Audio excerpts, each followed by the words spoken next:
जरांगे साहेबांना दाखवणार आहोत आणि दाखवल्यानंतर त्यांच्या समोर ते सगळं मांडल्यानंतर तर त्यांच्यामध्ये काय येतं, त्यांच्यामध्ये आधी काही मत आहे, काय केलं पाहिजे आधी, हा सगळा विचार म्हणजे तो सगळा आपण त्यांच्या समोर ठेवू. आणि प्रशासन दोन्ही गोष्टींना का जास्तीत जास्त दाखले आपल्याला कसे देता येईल. नोंदी सापडल्या पण नोंदीनंतर दाखले जर भेटले नाही त्याला उपयोग नाही आणि मग त्या दाखले भेटले पाहिजे, ते खरं तर महत्त्वाचं आहे.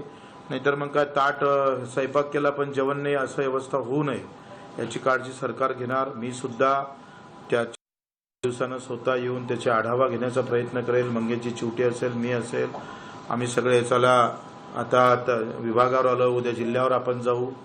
आणि काय होते का आता एक नमुना आम्हाला भेटलाय, मला वाटते का त्यामध्ये काय आहे का राघोजी राव आले.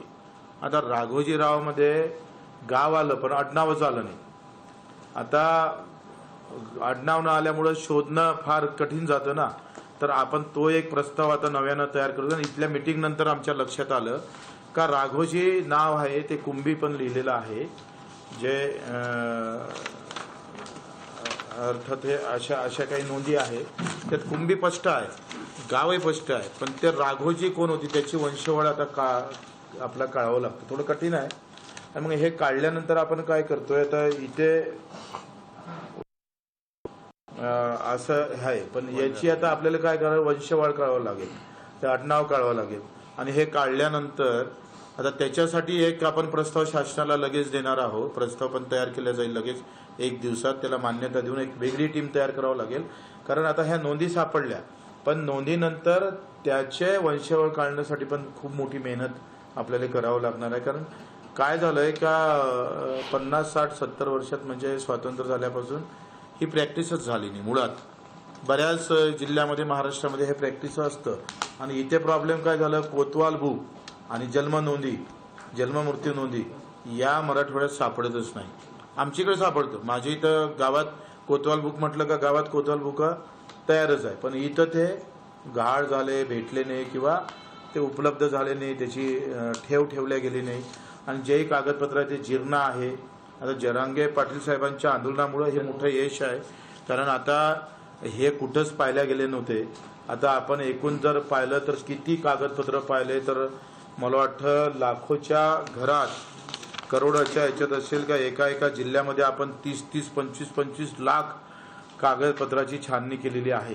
त्याची सगळी माहिती याच्यात आम्ही आता जरांगे पाटील साहेबांना देणार आहोत. जसं आता संभाजीनगरला 24 लाख, जालन्याला 21 लाख, परभणी हे भूमी अभि 1,94,00,000 आपण आतापर्यंत कागदपत्राची पाहणी केली. त्यानंतर 33-34चे नमुने तपासल्याच जात नव्हते, आतापर्यंत 33-34 जे काही. आणि इथेच खूप आपल्याला वाव आहे. 33-34 मध्ये आपल्याला एकूण आम्ही जर पाहिलं तर आपण 31,33,460 तपासलेली संख्या आहे. आणि याच्यामध्ये बऱ्यापैकी आता हा कुंभी सापडण्याचा आकडा वाढत चाललेला आहे. आणि प्रत्येक तालुक्यात जर पाहिलं तर एकूण एका गावामध्ये 27 गावामध्ये ह्या नोंदी सापडत आहेत. 33-34 जीर्ण आहे, त्या खूप व्यवस्थित हाताळावं लागतं. थोडंसं जर इकडे तिकडे झालं तर ते फाटून जातं. आणि 33-34 नमुना आहे ना आपला भूमी अभिलेख विभागाकडचा नमुना जुना, तो भूमी अभिलेखवरचा जुना नमुना आहे. ते काय म्हणतो त्याला, त्यावेळेची जनगणना इसमवारी आणि खातेवारी का काहीतरी आहे. ते 1858च्या त्या काळातली आहे, ते खूप जुने आहे. खरं तर अगोदर आंदोलन झालं असतं तर हे चांगले अधिक सापडले असते, पण आंदोलन लेट झालं आणि सरकार पण आता लेट चांगलं आलं. तर हे सगळ्यात आता हे आपण अधिसूचनेमध्ये घेतलं 33-34चे नमुने पाहावे की नाही पाहावे हे पण पहिले नव्हतंय. आता 33-34चे नमुने हे पुरावा म्हणून पाहावं लावायच्यासाठी अधिसूचना म्हणजे नियम आपण केलेला आहे. ते पण उद्यापासून ते पण मला वाटते लागू होईल. एकंदरीत देवीचे साथीचे आपण पाहतो का ते काय म्हणतंय, त्र्यंबकेश्वर असेल, राक्षस भवन असेल, अधिक काय देवीच्या साथीत काही आडनाव आणि कुंभी काही इतरही जातीचे सापडलेले आहे. हैदराबाद हाऊसमध्ये आपल्याला प्रचंड मोठ्या प्रमाणात तिथं आकडेवारी आहे, पण ते कागदपत्र आपल्याकडे आहे. त्याची पाहणी आता जोरात, त्याच्यात पण भरपूर फायदा आपल्यामध्ये होईल. आणि आता 2 अधिसूचना 3 अधिसूचना आपण काढतोय. सगळे सोयरेची जुन्या पुराव्याची जे 33-34 घेतली नव्हती त्याची अधिसूचना निघाली, ते लागू होणार. मी सगळ्यांना आग्रह धरला, जरांगे पाटील साहेबांची प्रामुख्यानं मागणी होती का त्र्यंबकेश्वर, राक्षस भवन, भटाकडे असलेली माहिती, पोलीस पाटलाकडे असलेली माहिती, गाव स्तरावर असलेली माहिती किंवा तुमची लसीकरण देवीची ही माहिती सुद्धा पुरावा म्हणून गृहीत धरला पाहिजे किंवा सहपुरावा म्हणून. तर त्याची अधिसूचना 1 ते 2 दिवसात निघणार आहे. म्हणजे आपण बऱ्यापैकी आता 2 अधिसूचनेमध्ये हा मार्ग अतिशय सुकर आणि सुलभ करण्याचा आपण प्रयत्न करू. आता प्रशासनातल्या काही थोड्या काय झालं, काम झालं पण ते बाहेर आलं नाही. म्हणजे आता इतकं मोठं काम त्यांनी केलेलं आहे. काय झालं, एखादी वंशवाढ जर आपण पाहिली तर आता हा रामोजी का राघोजी आहे, तर ह्या राघोजीचं आडनावच नाही आहे नोंदमध्ये.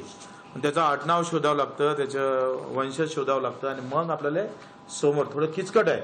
आणि त्याच्यासाठी सुद्धा आता आपण नवीन टीम कामाला लावतोय.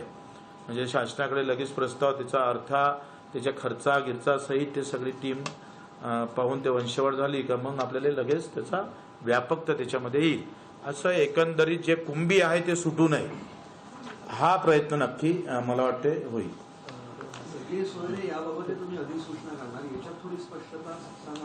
ते कसं आहे, आता तुम्हाला माझं काय मत आहे का ते अजून पूर्ण झालेलं नाही. तर तुम्ही एक लक्षात घ्या का ही अधिसूचना जिथपर्यंत आम्ही जरांगे पाटील साहेबाकडे दाखवत नाही, लक्षात घ्या, ते दाखवल्यानंतर त्याच्यात काय दुरस्त्या काय करायच्या ते आताच आम्ही नाही दाखवू शकत. जिथपर्यंत जरांगे पाटील साहेब ते पाहत नाही, पाहिल्यानंतर ते त्याच्यावर अभिप्राय काय देतं आणि त्यांनी जर तिथंच अभिप्राय काही दिलं तर आम्ही तुम्हाला नक्की ते दाखवू. पण आता अधिसूचना त्यांच्याशिवाय आपल्याला दाखवता येणार नाही. पण आतापर्यंत जी चर्चा झाली तोपर्यंत सगळी सोयरीची व्याख्या तुम्ही काय गृहीत धरली? अहो अर्धा तास तर तुम्ही थोडं थांबा ना, एवढी काय घाई आहे? तुम्ही सांगा हा मान जरांगे पाटलांचा आहे, त्यांनी एवढं मेहनत घेतली, एवढे सगळे कष्ट केले, त्यांना न दाखवता आम्ही तुम्हाला दाखवलं तर ते योग्य होणार मुंबईला जाणं थांबतील का? नाही, हा प्रश्न त्यांचा आहे. मी काही मुंबईला जाऊ नये किंवा 21 तारखेला आंदोलन करू नये याच्यासाठी आलो नाही आहे. माझी भूमिका आंदोलकासह एक सहकारी म्हणून आणि एक कार्यकर्ता म्हणून आहे. त्यांनी आमचं काम आहे प्रामाणिकपणे कुठल्याही समाज असू द्या त्याचं समाधान होणं हे सरकारचं काम असतं आणि ते कशा पद्धतीनं केलं पाहिजे त्याची एक भूमिका एक कार्यकर्ता म्हणून आम्ही, मध्यस्थही म्हणता येणार नाही, एक कार्यकर्ता म्हणून आपण भूमिका घेतोय. आता जे काही आम्ही याच्यात 4-4 घंटे रात्रभर जाग हे करून आपण हे सगळं निर्माण सगळ्या गोष्टी, काल आम्ही एका शब्दावर आम्ही भांडलो, सीएम साहेब स्वतः त्याच्यावर सकारात्मक रीतीनं कसं करता येईल हे सगळा प्रयत्न त्यांनी खरं तर अतिशय 4 घंटे, त्यांचं पहिलं फ्लाईट चुकलं, दुसरं चुकलं आणि तिसऱ्या फ्लाईटनं ते गेले वाटतं. तर हे सगळं करून तो आपण सगळं तयार केलेलं आहे. आता आम्ही तयार केलेलं हे जरांगे साहेबांना त्यांच्या भूमिकेतून, कारण आपली समाज महत्वाचा आहे आणि समाजाशिवायही त्यांनी समाजाचं ज्याच्यात भलं होईल तेच त्यांनी करावं. आम्ही आमचं भलंही त्याच्या हा विषय नाही. त्यांनी त्यांच्या भूमिकेतून त्यांच्या ह्याच्यातून त्यांनी ते पाहिलं पाहिजे आणि त्याच्यात जर आम्ही आणलेलं कागद, आम्ही आणलेली घेतलेला विषय हा जर समाजासाठी पोषक असेल तर तो ते निर्णय घेईल ना. तो निर्णय आम्ही कसा घेणार आहे? त्याच्यातला एकही शब्द तुम्हाला सांगणार नाही. तुम्ही आंदोलकाच्या भूमिकेत आहात असं तुम्ही सांगितलं. एकंदरीत जे तुम्ही कामाचा आढावा घेतला याच्यावरती एक आंदोलक म्हणून तुम्ही सॅटिस्फाईड आहात का? नाही, कसं आहे, पहिले आपण जर पाहिलं तर याच्यात मी पूर्ण समाधानी नाही, पण याच्यात काम करणं खूप गरजेचं आहे. एकंदरीत काय झालं का प्रशासनावर नव्यानं आलेली ही जबाबदारी सगळी ह्या 7-8 महिन्यात नव्यानं आलेली जबाबदारी आणि याच्यातलं पाहिजे तेवढं सोपं असं होईल. जसं आता विदर्भात झाले तर जन्ममूर्तीची नोंद गावात सापडतं, कोतवाल बुकाची नोंद सापडतं, पण इथं वेगवेगळे आव्हानं आहे. इथं जन्ममूर्तीची नोंद नाही, इथं कोतवाल बुकाची नोंद नाही, मग महसूल रेकॉर्ड पहा, जिल्हा परिषदचा रेकॉर्ड पहा, आधी कसं 4-5 रेकॉर्ड घेऊन ते जुळवाजुळव करता येतं. हे तुम्ही लक्षात घ्या आणि त्याच्यामुळं पाहिजे तेवढं समाधानकारक जरी नसलं तर मला पूर्ण विश्वास आहे का या 15 दिवसामध्ये आपण प्रचंड काम, कारण आतापर्यंत आम्ही काय केलं, आम्ही काही खाली लक्ष दिलं नाही. आम्ही पाहिलं मंत्रालयात गेलो, मंत्रालयातल्या काय दुरुस्त्या आहे, पहिले तर मराठा, मी तर कुंभी आहे, याचा आम्ही विधानसभेत आम्हाला त्याचाच अभ्यास करावा लागला. मला तर मी तर जातीच्या थोडंसं दूर आहे. जात माझ्या नावाला कधीच लागले मी. पहिल्यांदा जात माझ्या नावानं चिटकली. तर मी त्याचं थोडंसं मला फार आनंदही नाही. पण ते सगळं करायसाठी आखरी सगळ्या समाजाचं समाधान, माझं असं म्हणणं का ते शेतकऱ्याचंच आहे. शेतकऱ्याचं समाधान झालं का सगळेच समाधान होते.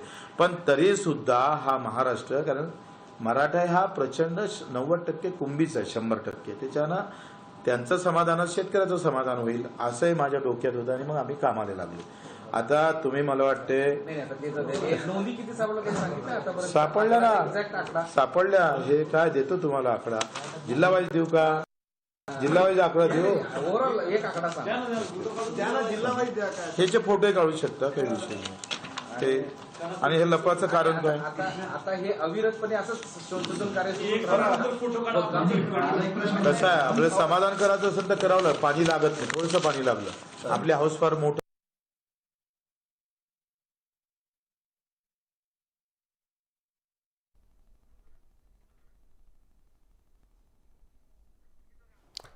जरांगनी तयार केलेला मसुदा जो आहे तो त्यांना दाखवण्यात आला आणि त्याचबरोबर प्रशासन ज्या पद्धतीने काम करते याबद्दलचे मुद्दे देखील बच्चू कडू यांनी या ठिकाणी मांडलेले आहेत.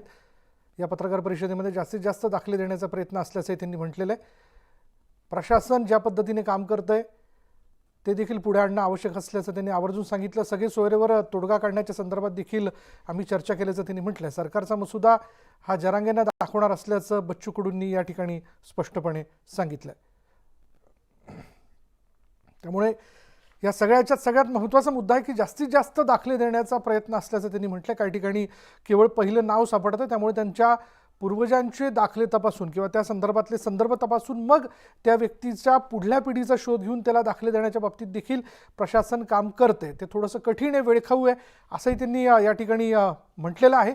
पण इथे जे आता एक मी फक्त नोंदी सांगतोय. संभाजीनगरला 4474, जालनामध्ये 3318, परभणीमध्ये 2891, हिंगोलीमध्ये 3513, ह्या जुन्या नोंदी आहे. पा फोटो काढून देतो. आपलं आमचं सरकार स्पीडचं आहे, गतिमान सरकार आहे.